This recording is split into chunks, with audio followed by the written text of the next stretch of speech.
Alright guys, so in this video we're going to be demonstrating assessing our pulses on our patients. Before you do watch this video, make sure you have your checkoff papers handy so you can follow along with the steps. And make sure you have identified all the sites for our pulses, okay? So we're going to be talking about two different checkoffs here. They're the same steps, but some of them are a little bit different. The first thing I'll tell you guys about is our apical pulse.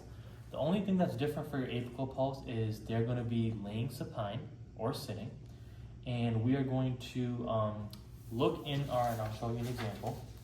If you can see this, we are going to look at our fifth and sixth intercostal space and mid clavicular line, so it'll be right in the middle, and that's where you will be placing the diaphragm of your stethoscope to listen for the apical pulse. And lastly, the only thing that'll be different is you will be listening for a full minute. You will hear a lub and a dub sound, and that will be one beat. So that counts for our apical pulse, and make sure you are following along with the steps on your checkoff paper. Now, when we're assessing our peripheral pulses, it's a lot easier. We will obviously, first things first, we will always knock on our patient's doors. We will introduce ourselves. We will explain to the patient what we are doing, use our client identifiers, make sure we use 2 of those, and we will assess for any allergies.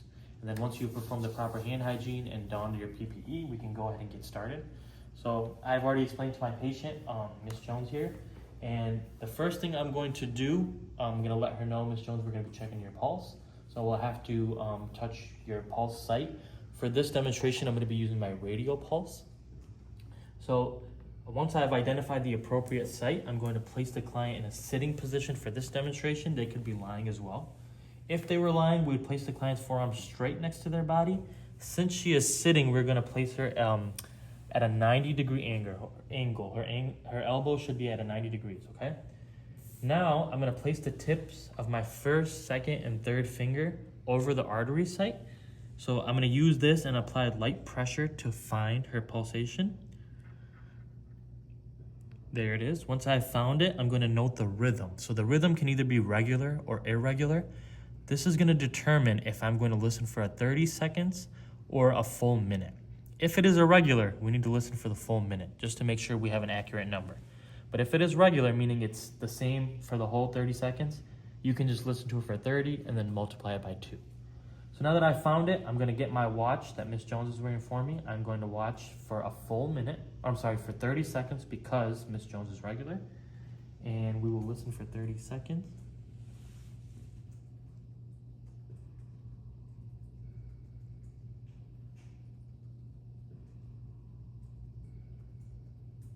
Now for demonstration purposes, let's say that 30 seconds has passed.